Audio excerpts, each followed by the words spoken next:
저 대통령 좋아했습니다. 시키는 거 다 하고 싶었습니다. 근데 그 명단을 보니까 그거는 안 되겠더라고요. 예를 들어서 위원장님 집에 가셔서 편안하게 가족들하고 저녁 식사하고 TV 보시는데 방첩사 수사관과 국정원 조사관들이 뛰어들어서 수갑 채워서 벙커에 갖다 넣었다. 대한민국이 그러면 안 되는 거 아닙니까? 그런 게 매일매일 일어나는 나라가 하나 있습니다. 어디? 평양. 그런 일을 매일매일 하는 기관 어디? 북한 보위부. 이상입니다. 홍 차장님은 군 출신이지만 국정원에 얼마나 계셨습니까? 92년부터 근무했으니까 약 30년 근무했습니다. 네, 군 출신이지만은 거의 국정원 직원이나 진배 없네요. 그러면 여인영으로부터 국회의원 체포 명단을 받았죠? 네. 목적 없이 받았다 하시죠? 목적 없이 받은 게 아니라 대통령께서 방첩사를 적극 지원하라고 했으니까 무엇을 도와줘야 되는가를 확인하기 위해서 당일 11시 6분에 방첩사령관한테 무엇을 도와주면 되겠느냐를 물어보려고 전화한 것이었습니다. 본위원에게도 그날 11시 20분 어간에 방첩사로부터 체포 명단 리스트를 제가 받았습니다. 네. 제가 이 체포 명단 리스트를 제가 부를 테니까 확인 한번 해보십시오. 네.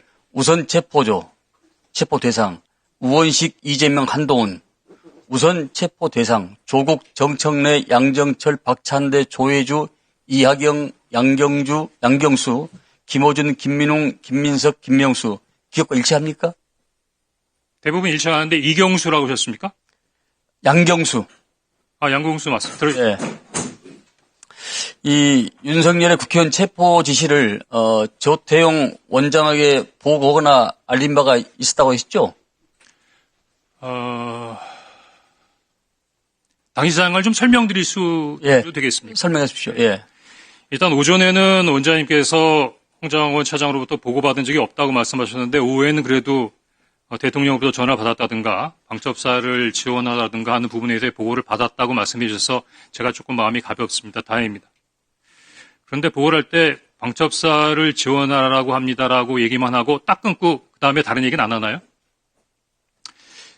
사실대로 말씀드리면 보고를 보고를 안 한 것이 아니라 보고를 거부하신 겁니다. 제가 정무주의회 때 얘기하지 않은 것은 내용 자체가 너무 민감한 부분이라서 다른 사람들하고 쉽게 공유할 수 있는 사항이 아니라고 생각했습니다. 그래서 일단 정무주의회를 마치고 제 보좌관에게 원장님께 보고 드릴 수 있는 사항인지 한번 확인해 보라고 그랬습니다. 그랬더니 오라고 말씀하셨고 제가 서둘러서 원장님실로 보고를 들어가는 것을 비서실 직원들이 다 봤으니까 아마 보고 드렸던 것 자체를 다르게 말씀하실 수는 없을 겁니다. 제가 물려고 들어가니까 원장님께서는 그 정무직 회의를 하셨던 그 소파에 그냥 앉아 계셨고 제가 앉자마자 원장님 제가 대통령님으로부터 전화를 받았습니다. 그런데 아마 대통령님께서 해외 출장을 이미 출발하셔서 아마 국내에 안 계신 줄 알고 저에게 전화하신 것 같습니다라고 얘기했는데 그 뜻은 원장님께서 그 다음날 아침에 일찍 해외 출장이 있으셨어요. 아마 국정원 정도의 출장은 대통령께서 또 아셨을 테니까 아마 착오인지는 모르겠지만 왜냐하면 그 이외에는 저에게 전화할 이유가 없었기 때문이죠. 그 다음에 아무 말씀 없었습니다. 더구나 비상국무회의에 가서 대통령을 만나고 오셨을 텐데도 비상국무회의에 갔다 왔다라는 말씀도 없으셨습니다. 그래서 제가 이어서 대통령께서 방첩사를 지원하라고 합니다. 라고 하니까 아무 말씀도 없었습니다. 그래서 제가 사실은 조금 좀 놀라시라고 근데 방첩사에서 지금 이재명하고 한동훈을 잡으러 다닌답니다. 라고 말씀하시니까 다소 의외의 답을 받았습니다. 내일 아침에 얘기하시죠. 그래서 아니 지금 내일 아침에 말씀드릴 수 있는 사항이 아니잖아요. 더구나 정무직 회의도 지금 TV에서는 계엄군과 시민, 경찰, 국회 관계자들이 엉켜서 정말 국가의 초유의 위기 상황으로 치닫고 있는데 국가안보를 책임지고 있는 순회회의에서의 어떤 결론이 내일 아침에 얘기하시죠? 그럼 그 야간 동안은 뭘 한다는 겁니까? 그래서 제가 원장님께 방첩사를 지원하라는 대통령의 지시가 있다고 하면서 방첩사에서 한동훈과 이재명을 잡으러 다닙니다. 라고 말씀드리니까 내일 아침에 얘기하자고 말씀하셨고 그래서 제가 원장님 그래도 최소한의 업무 방향이나 지침은 주셔야죠. 그렇게 말씀드렸더니 그 앉았던 소프에서 일어나서 가버리셨어요. 더 이상 보고 드릴 수가 없었습니다. 그것을 우리 홍 차장께서는 원장이 정치 개입이라고 판단했다고 생각하십니까? 제가 보기엔 지금 원장님께서 정치 개입이라고 판단하는 것은 그 내용이 아니라고 생각합니다. 그 정치 개입이라고 원장님께서 말씀하신 건 다른 얘기인데요. 그 다음날 11시 30분 정무직 회의가 끝나고 난 다음에 원장님께서 이런 제의를 하십니다. 통상 일주일에는 한 번이나 두 번 정도 정무직 회의를 하는데 상황이 엄중하니까 우리 매일 아침마다 티타임을 하면서 상황 관련된 부분에 대한 대처 협의를 합시다. 저는 그거를 아침마다 9시에 원장님하고 티타임 하면서 이런저런 부분에 있어서 업무를 협의해야 한다고 생각했고, 그러면 원장님께 어떤 아이디어를 드릴 수 있을까라는 생각을 했습니다.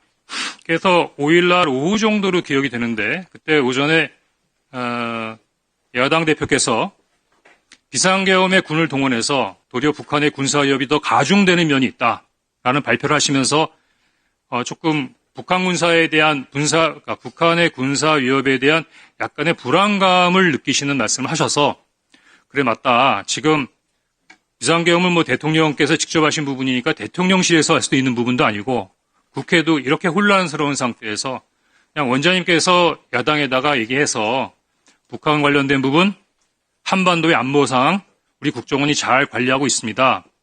해외 관련된 부분의 동맹과도 잘 소통하고 있고 국내 사회 질서도 잘 나름대로 관리하고 있으니 국정원이 앞으로 나름대로의 어떤 비상계엄 이외의 여러 가지 부분에 있어의 국면을 잘 감당하겠습니다.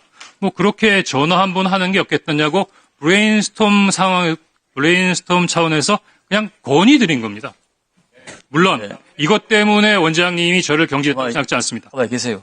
왜냐하면 지금은 다들 알고 계시지만 12월 6일만 하더라도 이런 사항에 대해서는 알고 계신 분이 많지 않았기 때문에 아마 원장님께서도 12월 6일날 당일날 12월 3일날 홍장원이가 대통령 말 안 들어서 경질한다는 말씀을 하실 수가 없으셨을 겁니다.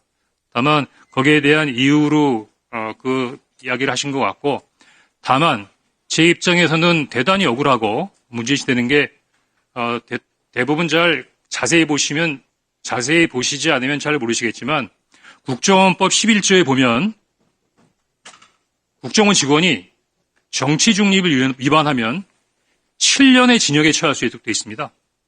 그러면 원장님께서 평소와 다르게 11월 6일 12시에 국정원장께서 이례적으로 자청하셔서 기자회견을 한 상태에서 홍장원 차장을 정치 중립 의무의 위반으로 인사경질했다고 하는 부분은 죽으라는 거예요. 사법적으로 매장하겠다는 겁니다. 근데 그게 말씀으로 끝나지 않았습니다. 그 다음날 네이버를 쳐보면 금방 알 수 있는 시민단체에서 저를 고발했고 12월 8일 그날이 대통령의 탄핵이 기각된 그 다음날 저는 검찰로부터 시민단체가 고발한 정치중립 의무 위반 혐의로 피의자로 검찰에 출두하라는 통보를 받습니다. 그러면은 그 정도면 국회에 공익제보 보호를 요청해야 되는 상황 아닙니까? 네, 맞습니다. 자, 그러면 우리 홍 차장께서는 경질당한 것이 정치적 보복으로 느끼셨겠네요? 처음에는 두 가지로 나눠서 생각해야 되는데 12월 5일에 얘기할 때만 하더라도 저 대통령 좋아했습니다. 시키는 거 다 하고 싶었습니다. 근데 그 명단을 보니까 그거는 안 되겠더라고요. 예를 들어서 위원장님 집에 가셔서 편안하게 가족들하고 저녁 식사하고 TV 보시는데 방첩사 수사관과 국정원 조사관들이 뛰어들어서 수갑 채워서 벙커에 갖다 넣었다. 대한민국이 그러면 안 되는 거 아닙니까? 그런 게 매일매일 일어나는 나라가 하나 있습니다. 어디? 평양. 그런 일을 매일매일 하는 기관 어디? 북한 보위부. 이상입니다. 그래, 한 가지만 마지막 질문 드리겠습니다. 그 국정원 쪽에서 한동훈 대표한테 체포와 관련하여 이러한 전화를 한 바가 있습니까? 저를 물어보시는 겁니까? 국정원을 얘기하시는 겁니까? 차장님을 비롯한 국정원 내에서 일단 저는 방금 그 여당 의원님이 말씀하신 것처럼 한동훈이라는 분을 TV 이외에서는 뵌 적이 없고요. 전화 통화한 적 없습니다. 다만 국정원 내에서 어떤 일이 있었던 거에 대한 관련된 사항에 대해서는 특별한 정보 없습니다. 네, 알겠습니다. 좋습니다. 위원장님 혹시 자, 부승찬 의원. 위원장님 혹시 저도 조금 말씀드릴 기회가 없겠습니까? 이따가 그건 자 의원님들 가만히 있어 봐요. 위원장인 제가 추가 질의를 했잖아요. 그럼 제가 또 추가 질의를 할 테니까 잠깐 기다리시라고.